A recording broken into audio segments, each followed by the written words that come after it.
Hello everyone, welcome back to the Bucket Think Tank. So I just finished the Ivy story of Tom King's run on Batman, ended with issue number 43. And this whole time I'm thinking, what was this for? Is it a little fun story about, Batman and Catwoman working together as a team?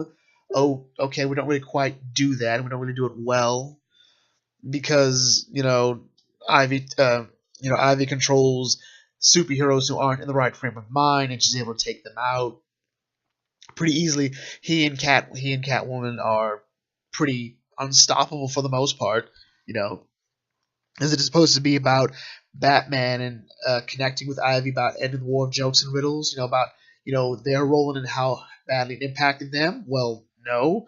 Batman and Ivy don't really talk about the war of jokes and riddles. Ivy talks about it, and I guess if anything, it's Catwoman talking to them. And this story does sort of put the idea that Batman and Ivy both need someone special to help them get through it. For Batman, it was Catwoman. For Ivy, it's Harley. Okay, that almost works, but not for this story. This story raises more questions than it answers over the course of the whole thing. So Ivy controls the entire planet, a colossal feat, and she apparently does it by people eating vegetation. The problem with this was this implied that everyone on the planet that one day ate a vegetable. I hate to tell you this, but a lot of people can go an entire day without eating a vegetable or any form of greenery. It's not hard. Most people do it accidentally, and then they say, well, I'm going to eat a vegetable at some point tomorrow. I'm going to eat twice as many, but whatever. And then it falls apart. We get the idea of the character Johnny Suntress, who is apparently he cannot eat vegetables. So there's already the hole there. If he can't eat them, he can't fall under the mind control. And Ivy doesn't want to talk about it. So did Ivy kill this guy? We never find out what happened to him. It's implied that she did kill him. But the question is then, if Ivy's so upset about having killed people, why is she alright with killing him? Because she can't control him. So that's interesting. You can argue this whole thing is Ivy not being able to deal with her own issues of lack of control because, effectively Riddler and the Joker in their war of jokes and riddles took away her control over her life by, forcing her to make a choice. Either help Joker, stop Joker, help Riddler, stop Riddler, and then she ended up killing those guys in the park. So that would be great, but then it's totally undercut when we find out that, hey, it turns out Riddler killed those guys. Ivy only hung them up on vines. Ivy didn't know this because Riddler lied. Okay, well then we totally just wrote off this entire arc because now she gets off scot-free. And why all of a sudden, not all of a sudden, but why is we going this whole direction? Ivy's never done anything wrong ever. That's not true.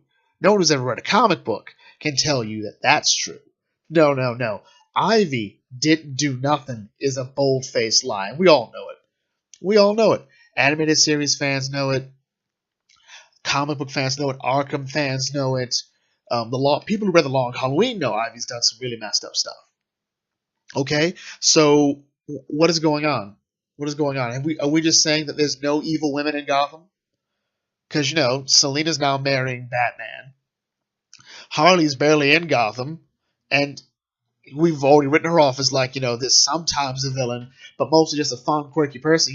She's like DC's answer to Deadpool. But it just feels like this story was supposed to be a bit more meaningful, but we undercut it by revealing that Ivy didn't really kill those guys.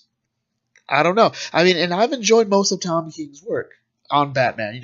I felt his annuals have been a bit hit and miss. What he wrote in the annuals. I think the weakest story for me was I Am Suicide. I think it was I Am Suicide because I loved I Am Gotham.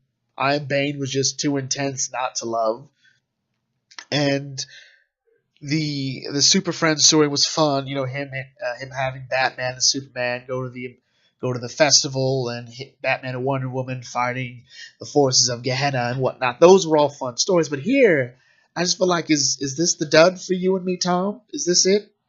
Because it looks good, but you didn't draw this. You wrote it. Why is Ivy eating a fly? Is it because she's like part Venus flytrap? What is this? What is this? Is that the idea? Ivy won't hurt anyone but a fly? Ivy didn't do nothing? Whereas Johnny, I don't know. It's just this is just so underwhelming and pointless just for it to end with Bruce and Selena getting back into bed like, hey, I've got you, you've got me, that's fine. Ivy's going through some stuff. She's in. Superman is taking her to the place Sanctuary. Well, they'll help her out, and this feels like it thinks it's earned this happy ending, but it hasn't. Where's our good Ivy story? You know, Two Face had a great one in All Star Batman. All Star Batman did nothing with Ivy but make her just, sad. Someone give me a good Ivy's the bad guy story. All right?